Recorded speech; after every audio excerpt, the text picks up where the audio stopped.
checking. 1, 2, 3, 4. Check, check, check, check. That sounds... Hello! Hello! All right. Hey, Reagan, what's all that for? Hey, Bobby. I am getting my new recording system set up. What do you think? It seems like you've really got a lot going on. What's the new setup for? I am learning how to do announcing. Like sports announcing? Yeah. We've been trying to think of some new and different things to do at church, and I thought, well, maybe I could announce church services. Interesting. Can you show me what you mean? I thought you'd never ask.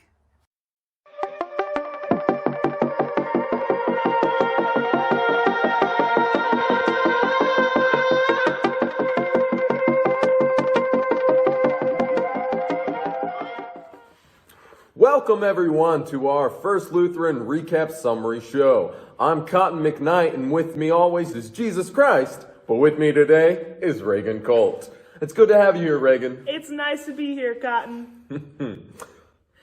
Let's dive right in.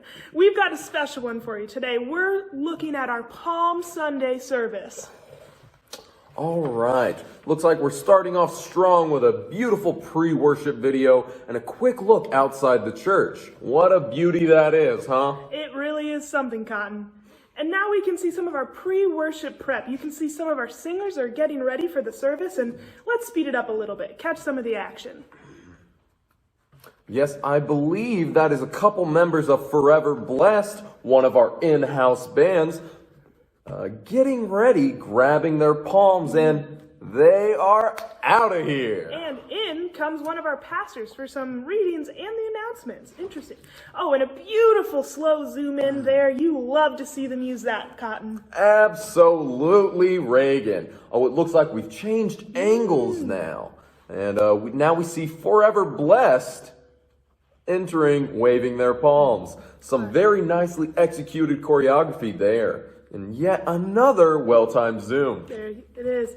Now we're seeing something you don't see every day, Cotton. The pastor's actually turning around and facing away from the camera. Now, what do you think he's got going on in his brain there? It's hard to say, Reagan. You know, could be the pastor is wanting to have a nice, really personal moment for everyone, and as he turns around to face the cross.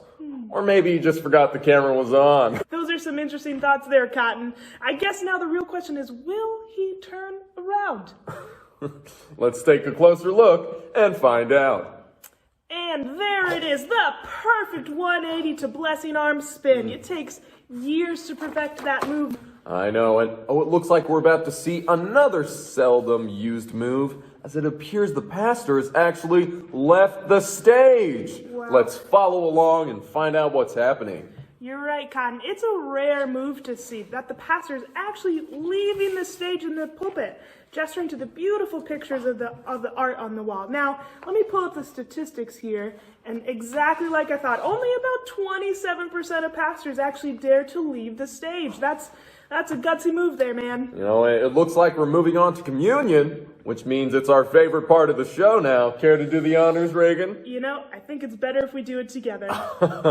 Oh, let's get ready to commune!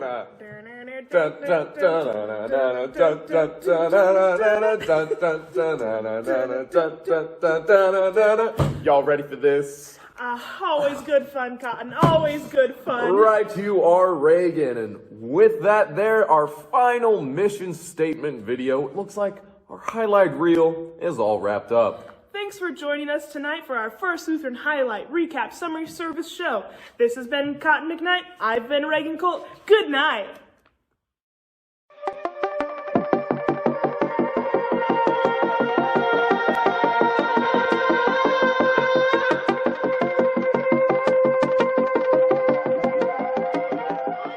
Wow, that was... Did you like it?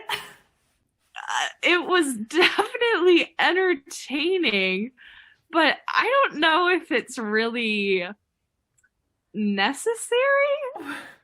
Well, we're supposed to be talking about God and talk about church, so what better way to do that than to literally talk about church? you know? I mean, you're not wrong. We are supposed to talk about God and about church. And in fact, that's today's lesson on living and loving like Christ. Talking about God, asking questions about God, learning about Christianity and the Bible. But I don't know if doing a play-by-play of church services is really what we had in mind. Okay. Let's call Josh and hear the Bible story. Then maybe we can get a better idea of what our lesson means. Great idea. Hello. Hi. Hey Josh, we were hoping you can help us understand our talk lesson today. Okay, I'd be happy to. Let's get to it.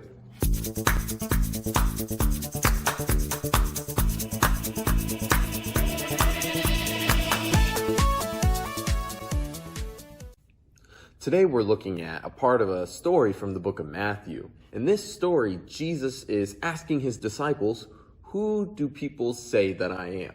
The disciples responded with some different things people have been saying. Some say you're John the Baptist. Others say you're Elijah or one of the other prophets.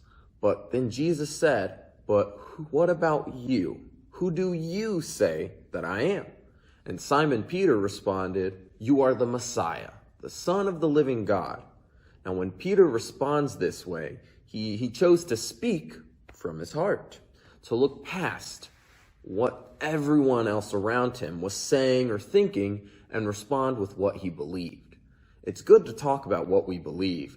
The more we practice talking about God with friends and family and church leaders, the more questions that we'll ask about God, and the more we can learn from those questions and continue to grow in our faith.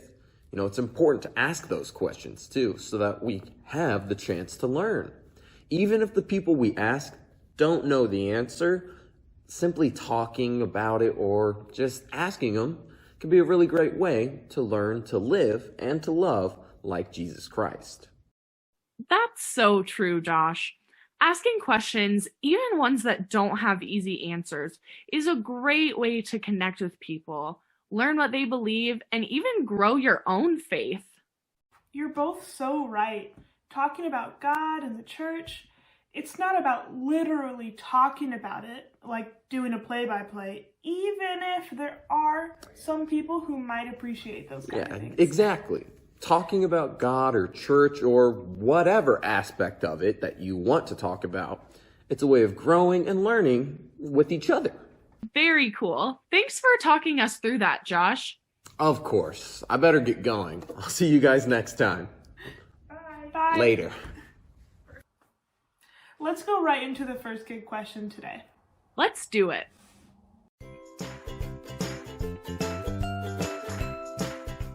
Hi, I'm Joey, and today's question is, who can you talk to about God? Bye. That is the perfect question for today. Who can you talk to about God? Maybe you can talk to your family members or your friends, or you could talk to somebody at church, like one of the pastors or me. Take some time to discuss who you can talk to about God, or who you do talk to about God.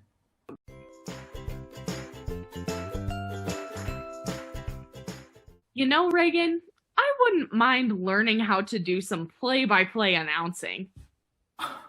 Oh, I can teach you. Okay, so first you're going to need at least one microphone. This is the one I got. It's pretty cool. And then also, like headphones so you can block out.